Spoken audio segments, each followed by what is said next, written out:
Olá, irmãos, tudo bem? Estamos nesta série de vídeos para alcançar o coração daqueles irmãos que desejam andar em comunhão com o Senhor de forma mais estreita, fazendo o que lhe é agradável. Num dado momento da nossa vida, o Senhor nos acerta com a sua graça, que é um milagre. Nós não podemos adquirir por meios humanos a graça, que é aquele favor imerecido que nos faz saber que somos pecadores, que rejeitamos a Deus e somos maus diante de Deus, e o nosso destino eterno é o inferno.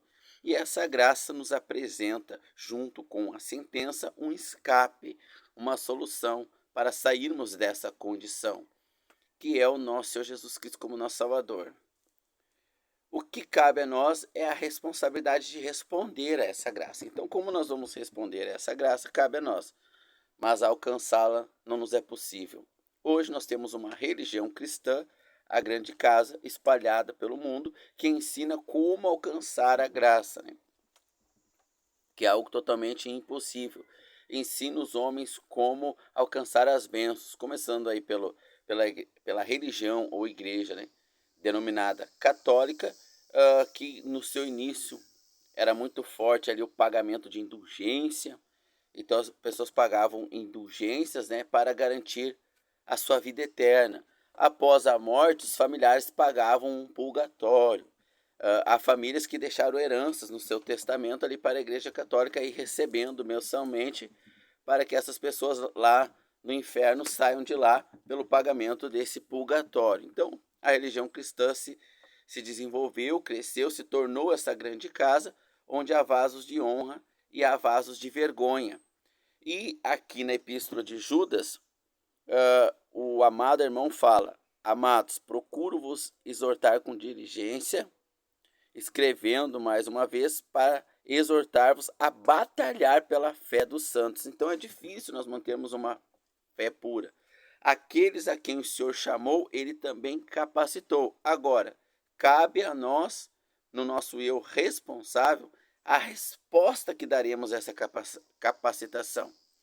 Veja bem, na minha formação de gestão de segurança pública e privada, eu atendi uns clientes antes do Senhor me chamar a abandonar o ofício, e o cliente ele preparava, capacitava ali conforme as minhas orientações, os operacionais ali, né? Então a gente passava as orientações para o tático para o operacional, e estes faziam ali as suas funções operacionais. E parte dessa capacitação era ali o porte da arma, seja velado ou seja ostensivo, depende do local de trabalho, a atuação conforme os preceitos da lei, né, para o uso de arma de fogo. E acontecia que o vigilante colocava a arma em cima da gaveta, ali em cima do armário, né? E às vezes dar uma caminhada ali, voltar, porque a arma meio que incomodava ali, principalmente em porte velado, né? Houve um caso aonde o vigilante chegou, botou a arma, deu umas voltas, voltou, aí ele sentou. Quando sentou, ah, a arma incomodava ele, né? Incomodava a cintura ali. Então o que ele fez? Ele tirou a arma e largou em cima da mesa. Aí pegou um café, pegou uma coisa, vou dar uma volta ali. Foi dar uma volta e se deparou com um ladrão armado de faca. Ele tentou voltar para dentro, mas viu que não ia dar tempo, entrou uh, em luta corporal com o ladrão e acabou morrendo com várias facadas. Por quê? Porque foi negligente. Então o que diz o texto aqui, ó? Exortando-vos, no verso 3, exortando-vos, irmãos, a batalhar pela vossa fé que uma vez foi dada aos santos.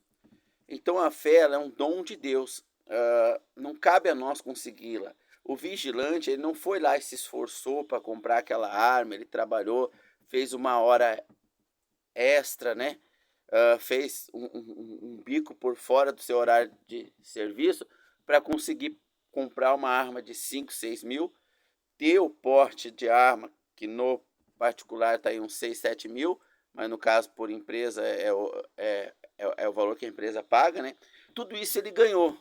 Agora a resposta que ele deu foi ruim, foi negativa, porque ele deixou a graça que ele recebeu, falando de forma análoga não, falando como uma analogia, né, fazendo um comparativo aqui, ele ganhou o armamento, municiado, mas deixou em cima da mesa. Não batalhou pela fé que ganhou, né? Não deixou ali, de repente, trocasse de coldre ali, algum meio para que a arma não incomodasse, ou mesmo que incomodasse, tolerasse, aprendesse a conviver com o desconforto. Nós temos que aprender a conviver com o desconforto. Essa é a caminhada da fé cristã. Mas a religião, que é a grande casa, ela criou um conforto inexistente. O apóstolo Paulo fala em 1 Timóteo 6,6, aqueles que querem ser obedientes ao Senhor Jesus, segui-lo piedosamente, serão perseguidos ou sofrerão perseguições, né? Tomar a minha cruz e me seguir cada dia, né? Então o evangelho ele é doloroso. Por quê? Porque é um pagamento que nós estamos fazendo aqui por recompensas eternas. Num corpo novo que não vai cair cabelo, né? Igual os meus aqui, né? Que não vai envelhecer, que não vai sentir fome, dor, frio, medo, nada, né? Então nós estamos batalhando por essa fé. Então, Judas, ele está nos chamando a sermos diligentes e batalharmos pela fé que nós recebemos gratuitamente. Não foi nós que começamos a buscar a Deus e tivemos a habilidade de alcançá-lo e tomar posse dessa fé. Não foi nós que compramos o armamento, foi a empresa que deu o armamento, o colete à prova de bala, que ele estava sem também porque sua, né? E incomoda, então ele estava sem e tomou várias facadas no peito ali. Existe colete que protege contra armas brancas, também contra armas de contra facas, por exemplo, né? E existem coletes que não vem ao caso aqui. Estou apenas usando como exemplo essa situação. Se ele tivesse batalhado pela fé que ele recebeu, ou seja, se ele tivesse se esforçado, cuidado do equipamento que ele recebeu de graça para trabalhar, ele não teria morrido, né? Estando ali com o colete, com a arma na cintura, etc. O que acontece? A pessoa vai se acostumando. Ela vai lá 1 noite, 10 noites, 1000 noites, nunca acontece nada. Então, na cabeça dela nunca vai acontecer nada. O crente é a mesma coisa, né? Se ele não batalha pela fé, ele acha que nunca vai acontecer nada, ele começa a entrar numa zona de conforto até que ele cai em pecado, sofre consequências gravíssimas, né? Bom, então hoje nós vamos falar de algum erro, de alguma má doutrina que os infiltrados trouxeram. A continuação do verso 4 diz: porque se introduziram alguns que já antes vos têm escrito, para este o juízo contra esses ímpios não dorme, pois eles negam a Deus, o único dominador, e o nosso Senhor Jesus Cristo. Então, esses homens eles iriam se infiltrar, levantar a bandeira cristã, como nós temos o protestantismo, por exemplo, que se emancipou do catolicismo, Martim Lutero, Calvino e tantos outros que perseguiram brutalmente os judeus, né? Assinaram decretos ali concordando com a pena de morte deles, e as escrituras dizem que nós devemos orar pela paz em Israel, né? Nós devemos orar. E então esses protestantes eles se infiltraram no nosso meio ali, no meio cristão, né? E formaram a grande casa. Nessa grande casa nós vamos ter aqueles que querem batalhar pela fé. Nós aprendemos sobre a terminologia que o pessoal usa denominando os nossos irmãos que querem viver na pureza, sem contaminação da grande casa, separados do sistema religioso, os denominando pejorativamente de desigrejados, né? Mas foi através desses grupos de irmãos que sempre existiram, desde o início, lá quando o Senhor Jesus veio ao mundo, morreu, ressuscitou, subiu aos céus, desceu o Espírito Santo, tinha o templo, as construções, a mistura de judaísmo com paganismo, e o cristianismo começando nos seus lares, nas suas casas, lá como nós vimos.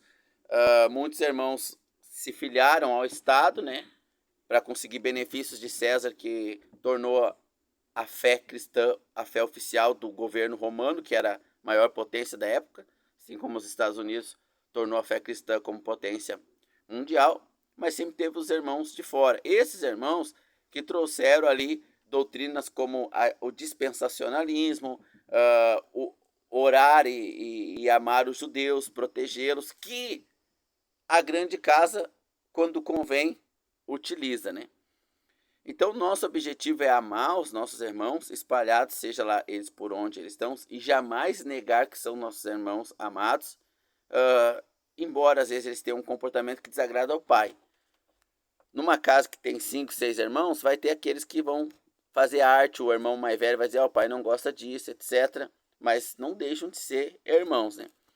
Então, estes a quem denominam de desigrejados, eles na verdade são irmãos com um pouco mais de zelo e amor pelo pai, que querem andar em seus caminhos. Assim como tem muitos também que são outro grupo de rebelde, que não se adequou ali a nenhuma denominação fundada de uma divisão, que toda denominação era alguém que estava numa outra e não gostou e fundou a outra. E é uma confusão a grande casa, né? E este, por sua vez, não quer mais fundar nenhuma e começa a falar mal dos irmãos que estão nas denominações. Não nos cabe ter esse comportamento carnal. Nós devemos combater o bom combate, que é orar pelos nossos irmãos, amar os nossos irmãos, embora muitas das vezes nós não vamos nos comportar como eles, por amor maior ao nosso Pai. Então nós falamos aqui também, nessa série de vídeos, sobre o desrespeito e a insubmissão às autoridades. Então agora, no próximo vídeo, nós vamos falar sobre alguma das más doutrinas que os infiltrados trouxeram, como, por exemplo, 11 aqui do livro de Judas, né? Capítulo 1, só tem um capítulo. Ai deles, porque entraram pelo caminho de Caim e foram levados pelo engano de Balaão e pereceram na contradição de Coré. Então nós vamos falar sobre essas 3 doutrinas dentro da grande casa, relatada em Timóteo capítulo 2, onde o apóstolo Paulo fala que a fé cristã se tornou numa grande casa externa, onde o mundo conhece a fé cristã através dessa grande casa, e dentro dessa grande casa tem o exterior, ou seja, tem muitos ali que são infiltrados, que nunca foram salvos, e eles trazem mentiras, enganos, que até muitos de nossos irmãos amados que são salvos acabam acreditando e seguindo, né? Então, dentro da cristandade nós temos os salvos, nós temos os não salvos e as doutrinas mentirosas que foram incutidas ali, que inclusive muitos irmãos na ignorância seguem, né? Mas conforme eles vão crescendo no relacionamento com o pai vai revelando através dos dons que ele dividiu a igreja de mestre, pastor, evangelista, vai revelando, descortinando essas mentiras. Se eles são diligentes, como nós vimos no verso 3, exorto-vos a batalhar pela fé que uma vez foi dada aos santos, ou seja, se eles não pegam e largam a arma ali em qualquer lugar, achando que nada vai acontecer, que agora a cristandade se tornou um lugar seguro, que os cristãos são a maioria no mundo, nós temos lá políticos que nos defendem e tal, vocês não cair neste comodismo e continuar batalhando pela fé, entendendo que os nossos inimigos estão de todos os lados, eles estão de dentro, porque nem todos que estão em Israel são israelitas, ou seja, nem todos que estão na comunidade cristã, a grande casa, são cristãos genuínos, verdadeiros, então eles continuam batalhando pela fé. E aí eles vão aprender que muitos ensinamentos que eles seguem até hoje são enxertos maliciosos, enxertados pelo inimigo dentro da grande casa. Assim como Pedro, ele sugeriu ao Senhor Jesus para que o Senhor Jesus viesse a não morrer na cruz, levantar ali um exército tal, para combater Roma. O Senhor Jesus responde a Pedro: arreda-te de mim, Satanás, porque cogita coisa dos homens e não de Deus. Então Satanás está sempre inspirando má doutrina para a gente seguir o Senhor Jesus do nosso jeito, do jeito que a carne quer, e não mortificar a carne para seguir o Senhor Jesus em obediência a Ele, batalhando pela nossa fé.